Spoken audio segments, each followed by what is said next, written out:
ആനപ്പേടിയിലാണ് കോതമംഗലം കീരമ്പാറ പഞ്ചായത്തിലെ പുന്നേക്കാട് നിവാസികൾ. തിങ്കളാഴ്ച പുലർച്ചെ ജനവാസ മേഖലയിൽ കാട്ടാന ഇറങ്ങിയതാണ് പ്രദേശവാസികളെ ഭീതിയിലാക്കിയിരിക്കുന്നത്.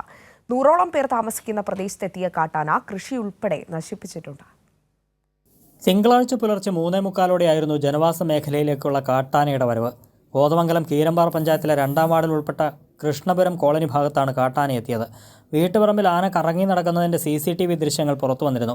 പുലർച്ചെ വളർത്തുനായ തുടർച്ചയായി കുരയ്ക്കുന്നത് കേട്ടാണ് ഉണർന്നതെന്നും വീടിന് പുറത്തിറങ്ങി നോക്കുമ്പോഴാണ് ആനയെ കണ്ടതെന്നും പ്രദേശവാസികൾ പറഞ്ഞു. പട്ടി കുരച്ചപ്പോൾ ഞാൻ ഇറങ്ങി നോക്കിയപ്പോൾ ഞാനും ഉണ്ടായിരുന്നു, മോനും ഉണ്ടായിരുന്നു. ശരിക്കും പറഞ്ഞാൽ ഞങ്ങള് നടുങ്ങി. എന്ത് ചെയ്യണമെന്ന് അറിയാതെ ആയിപ്പോയി. മെമ്പറെ വിളിച്ചു. വീട്ടുപറമ്പിലൂടെ കറങ്ങി നടന്ന ആന പലരുടെയും കൃഷി നശിപ്പിച്ചിട്ടുണ്ട്. പ്രശ്നത്തിന് അടിയന്തരമായി പരിഹാരം കാണണമെന്ന് കീരമ്പാറ പഞ്ചായത്ത് പ്രസിഡന്റ് മാമച്ചൻ ജോസഫ് ആവശ്യപ്പെട്ടു. രാത്രി ആന വാച്ചേഴ്സിനെ അടക്കമുള്ള ആളുകളെ നിയമിക്കുവാൻ ഇവർ തയ്യാറാകുന്നില്ല.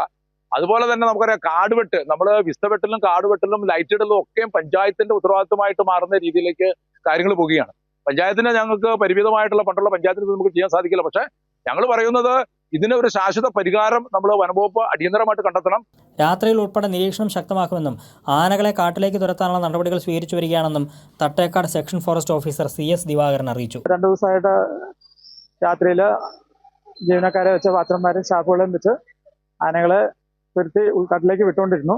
എന്നാൽ കാട്ടാന പ്രശ്നത്തിന് ശാശ്വത പരിഹാരം കണ്ടില്ലെങ്കിൽ വനം വകുപ്പ് ഓഫീസിന് മുന്നിൽ കുടിൽ കെട്ടി സമരം നടത്തുമെന്നും നാട്ടുകാർ പറഞ്ഞു. കൈരളി ന്യൂസ്, കൊച്ചി.